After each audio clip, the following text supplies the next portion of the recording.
creo que el proceso personal no hubiera sido tan grato e interesante si no estuviera también esta voluntad artística, porque de pronto mueve de otra manera el mundo, ¿no? Mucho, o sea, no sé si más y menos, pero de manera diferente a cuando es un círculo de mujeres donde simplemente charlamos, ¿no?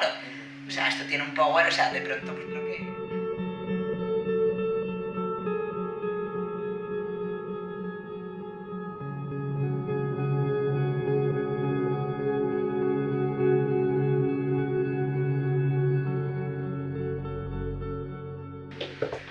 ¿Sabéis? Voy corriendo detrás de mi nieta.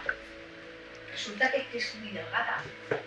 Y voy por las mañanas a la fuente de los baños a traerle agua para que se beba un vasillo de agua y le abra las ganas de comer.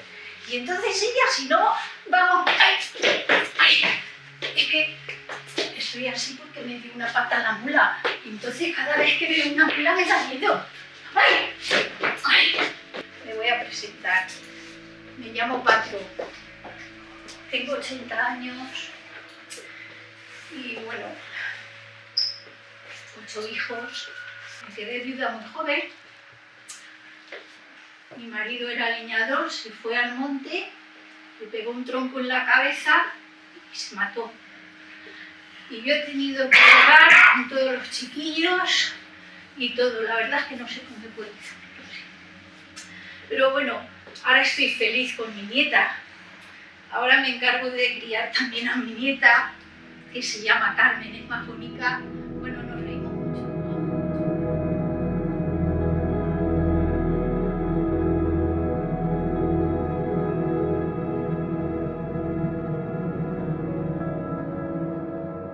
A comienzos del siglo XXI ha nacido un nuevo sujeto, de una historia que está por llegar.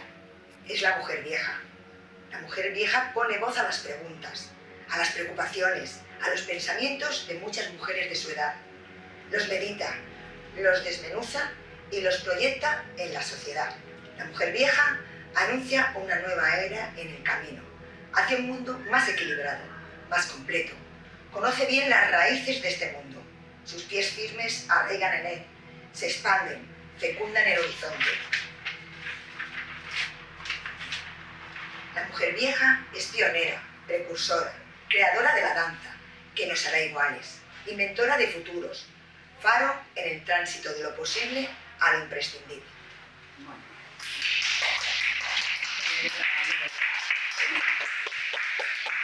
Muy bien, chicas, muchas gracias. Ahora venid aquí.